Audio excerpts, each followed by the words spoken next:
بسم الله الحمد لله والصلاة والسلام على رسول الله سيدنا محمد وعلى آله وصحبه وسلم. Today's story inshallah ta'ala relates to a son of a top hypocrite of Medina. Subhanallah, how Allah subhanahu wa ta'ala guides the hearts and how Allah subhanahu wa ta'ala misguides the other hearts. So Abdullah ibn Ubay ibn Salool is considered to be the head of all hypocrites in Medina.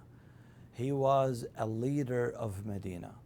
He was on the edge of taking absolute authority and leadership within the elites of Medina. He worked his way up to get that status, and he was recognized and respected by so many. And it happened when Prophet Muhammad sallallahu alaihi wasallam migrated, and when the leaders of Medina accepted Islam, that really threw him off. That really got him so upset because he lost every hope. He lost everything that he planned for. He lost the fame that he was looking for, the status, the recognition, and the ability to lead the people of Medina. So he accepted Islam apparently, but deep inside he hated Islam. He hated Prophet Muhammad ﷺ because Islam meant his destruction, meant the destruction of all his dreams, and that's why he had held that kind of grudges against Prophet Muhammad ﷺ and against Islam, saying that it was always hidden in his heart. One time they were going on a journey outside of Medina, and it happened that his people, all the hypocrites, were around him, and he was the head of the hypocrites, and they were just talking away from Prophet Muhammad, away from all the believers, and they were relaxed because they were buddies together and they had the same agenda. So he said, لَإِن رَجَعْنَا إِلَى الْمَدِينَةِ لَيُخْرِجَنَّ الْأَعَزُّ مِنْهَا الْأَذَلَّ.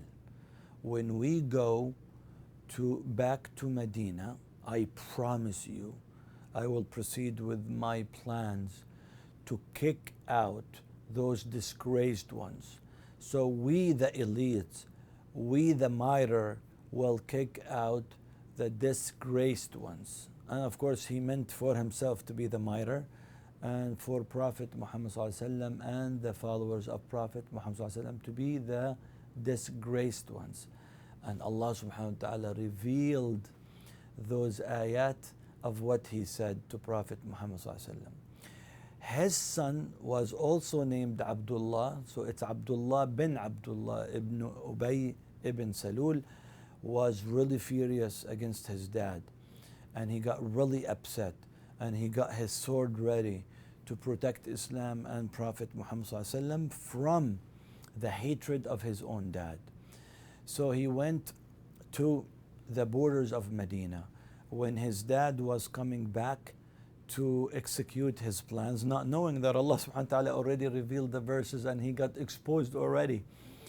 So he was ready to enter, and the one that blocked him was his son. And he told him, you have said such and such. So his dad immediately knew that Allah subhanahu wa ta'ala exposed them. So his dad was not happy at all with the stand of his son, and he told him, Wallah, I will not allow you to go to Medina freely like this after what you did and what you said. And he blocked him from entering, and the only one that allowed them to enter Medina was Prophet Muhammad ﷺ. And he said, I don't want people outside of Medina to hear that Muhammad is killing his followers, because people outside do not know. All they gonna hear is that he started killing his followers. So Prophet ﷺ was wise enough that he did not want to disturb the peace that he had, and he said, I will deal with this internally. So he allowed them to come in. And now Abdullah ibn Salool understands that he was exposed, so he was very careful not to conduct anything or to do any type of fitna. So it was unique that his son Abdullah, the one that wanted to protect Islam and Prophet Muhammad ﷺ, went to Prophet Muhammad ﷺ and told him passionately, O Prophet of Allah, if you ever decide to kill my dad for his hypocrisy, please allow me to do it. Why? I don't want someone else to kill my dad, and somehow my human tendency and passion would be inclined toward my dad, and I would carry some type of hatred against the person that actually ended up executing the life of my dad and killing my dad. And I don't want to walk into the market or outside or go to the masjid and see the killer of my dad, and some bad feelings comes in my heart against that person, which is my brother in Islam, but again he killed my dad.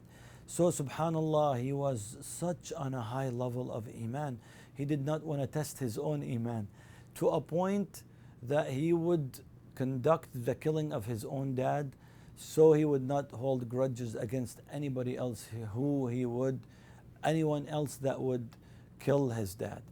But of course, with the grace, with the forgiveness of Prophet Muhammad ﷺ, told him, we will not kill your dad.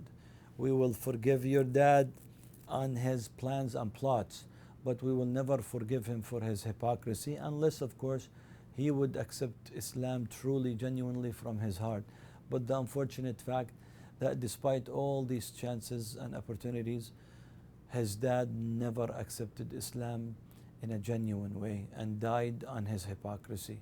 We ask Allah subhanahu wa ta'ala to enlighten our hearts and to allow us to learn from these stories, inshaAllah ta'ala, great lessons. Allahumma ameen. Wassalamu alaikum wa rahmatullahi wa barakatuh.